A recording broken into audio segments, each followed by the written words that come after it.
Dubai, center of the action this week as the who's who of the Web3 community got together at the Future Blockchain Summit. Not just that, Solana Foundation also announced its strategic partnership with Dubai Free Zone, DMCC's crypto center. And our very own Forkast Mahasha was at the Dubai harbor to give us a peek into the mood, the buzz, and to lead conversations about the migration of crypto exchanges to the Middle East. I'm here at the Dubai Future Blockchain Summit, and there's a growing interest from crypto companies to set up shop in the region. The reason?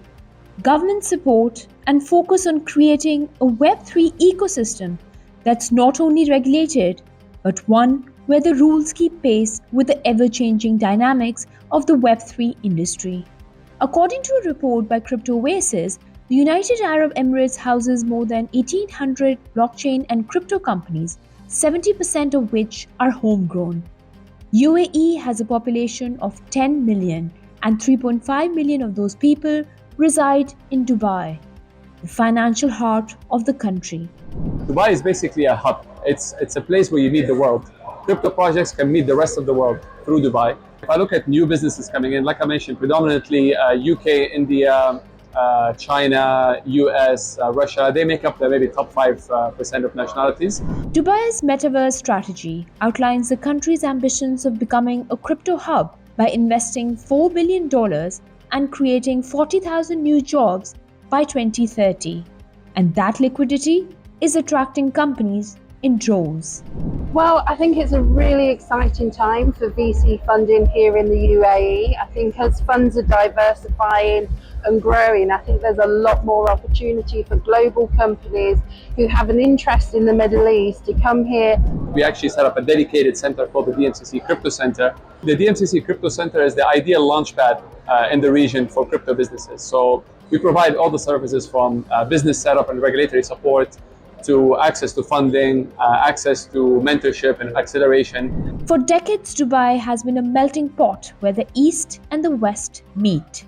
And the city is owning up to its role of a responsible digital financial hub with VARA. Virtual Assets Regulatory Authority, or VARA, is responsible for regulating and supervising digital assets related activities in all free zones in Dubai except the Dubai International Financial Center. Coinbase and other major players have announced that they're going to be applying for licenses here.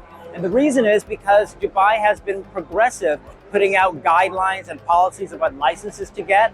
So all around the world, exchanges and other digital asset service providers are setting up second headquarters, or at least regional headquarters here. We've always been an Australian-only exchange, but as I was mentioning earlier, with the difficulties and challenges around licensing and the time it's taken for that to come through to fruition, we're now actively looking to expand overseas. The benefit for Dubai is that they've gone for something very tailored, very specific. UAE's crypto regulator is not hesitating from enforcing the rule of the land in its quest to build a stable digital assets ecosystem. Earlier this year, BitOasis, a regional crypto exchange, had its license suspended for non-compliance.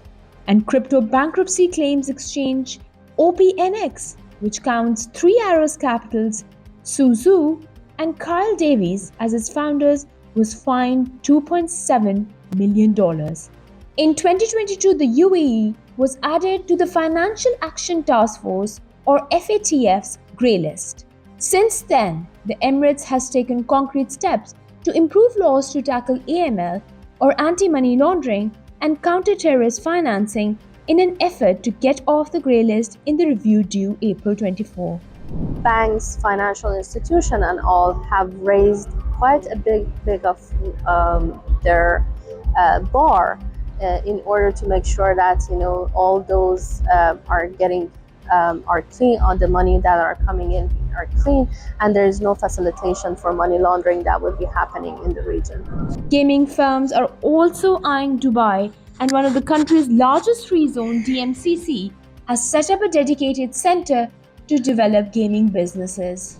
The gaming revenues actually decreased last year, but that is actually on the contrary for the Middle East, where gaming revenues actually rose by 5%.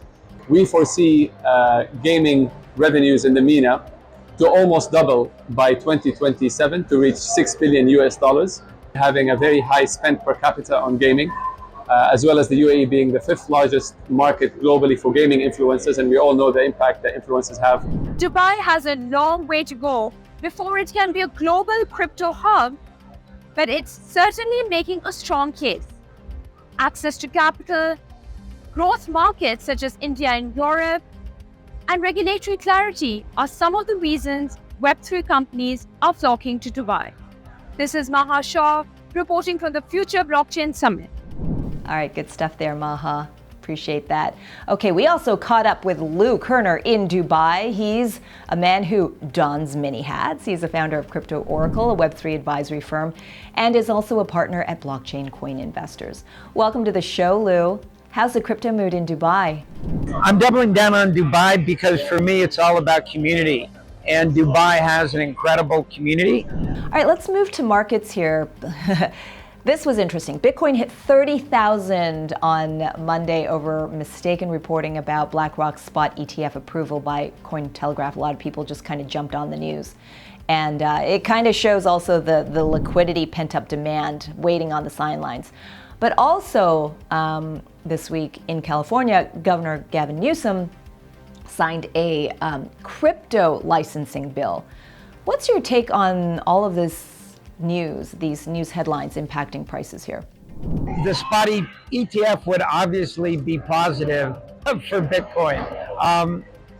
For me though, I kind of find it comical that, we're doing this so that we can get away from institutions.